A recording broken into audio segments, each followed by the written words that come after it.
Last Friday afternoon, it was a crazy sort of time. School had finished. I was in a meeting. Zoe was sitting next to me and my phone rang. It was my mum.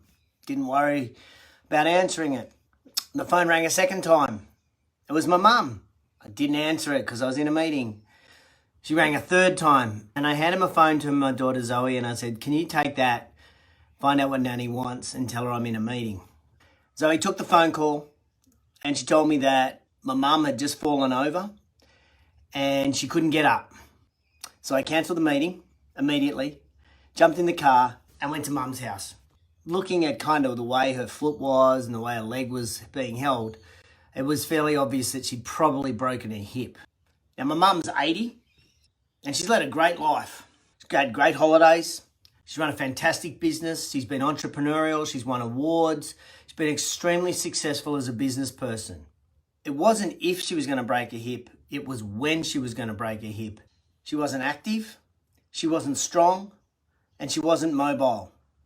All of these factors all contributed to being unsteady on her feet. It's funny what life throws up at us.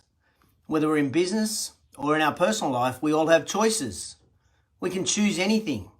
And those choices all have ramifications and implications. And sometimes those choices that we make today have ramifications in years to come.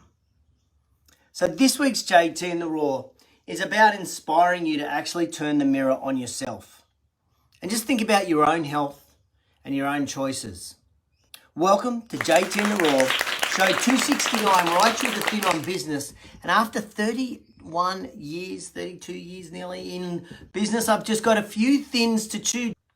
And it's funny, lots of these JT in the Raws, we focus a hell of a lot on business. We focus on leadership, we focus on marketing, we focus on sales, we focus on all of this stuff to be more successful in our business. But the reality is, it doesn't matter how good you are doing in business if you are not alive, not mobile, not thinking. There's so many components to being successful as a leader, but running a successful business. But the number one is your own health. Number one is you. In business, we can focus on our KPIs, our strategy, our planning, and every other buzzword or corporate word that you can come up with. We can then enjoy the fruits of our labor, the profit that we make. We can have holidays, we can have homes, we can have hobbies. There's lots of cool shit we can do when our businesses run well. But all of this is irrelevant if you cannot enjoy them. My mum and dad have been on some great holidays in all of their life, but being not able to walk and look at some of the incredible sights and sounds of the world that we live in, surely that must dampen the spirits of that holiday. And everything is about choice. So I thought today I'd just kind of talk about a couple of different things, and that is GYST. G-Y-S-T. G-Y-S-T. Get your shit together. Because as we close in on the end of the year, the frivolities of the festive season, we start talking about what does 2022 look like for us. Many of us are probably saying, oh, it's got to be better than 2021 and it's got to be better than 2020. It's got to be because we're focusing a lot on the pandemic and getting rid of that. The people that suffered the least from the pandemic, the ones that were the healthiest. The people that are the most productive at work are the healthiest. The people that make the best decisions in business are the healthiest. And so while we analyze and overanalyze to a certain extent our businesses, and we overanalyze and analyze what could or couldn't happen in what we do when we get to work, the number one thing that stops us moving from here to here is our own health. And that's about choice. And that's about a priority. So I'm challenging you to get your shit together over the next 30 days to really think about your own health. Because I'm guaranteed in the next 30 days, you're going to start to be talking about, oh, what's my New Year's resolution? And it's going to be better than next year. Like, seriously, I get it. We all go through it. A couple of weeks ago, we talked about on JT in the Raw, the SMS strategy, the stop, the maintain, and the start. And I talked about doing this in business. I said, we should be analyzing our business and we should look at what we need to stop doing in our business. What's wasting resources, wasting time, wasting energy, not moving us forward? What should we stop doing? What should we maintain doing? The things that are giving us the high returns. What should we maintain doing? And then also look at should we start doing? What are things that we should be exploring? The innovation, the change, the creativity. What should be us starting? And I shared that on this show, and somebody watched it and then came back to me and said, on the weekend, I caught up with a couple of mates and we did the SMS strategy for our lives.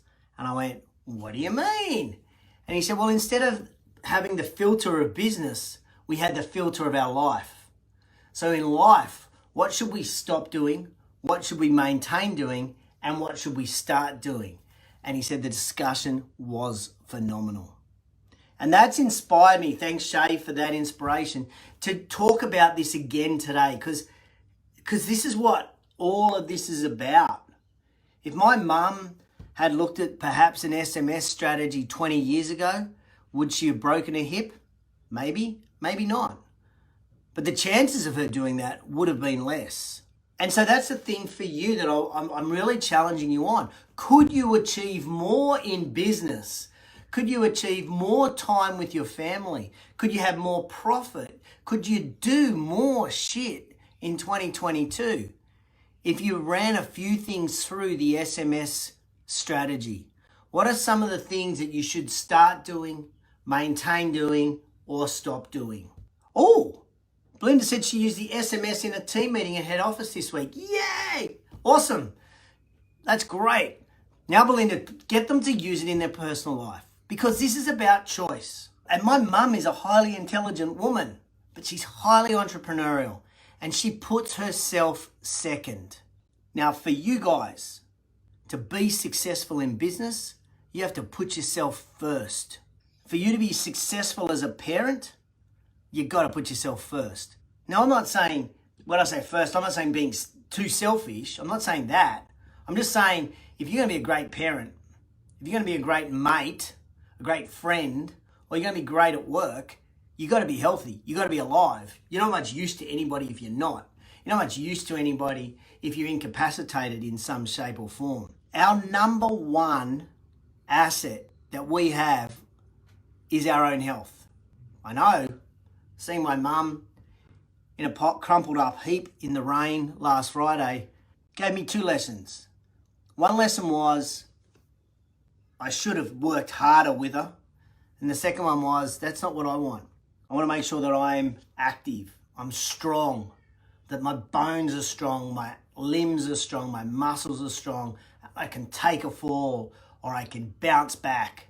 The key part of everything that we do is about our own health. And we focus a lot on going to conferences, reading books, listening to podcasts, professional development, getting better at our job, getting better at what we do. You probably find you get better at what you do when you get your own personal shit together, when you get your own health together. What does your personal plan look like for next year? What are you doing about your own health, your own wellness? What should you explore? What should you stop doing, maintain doing, and what should you start doing?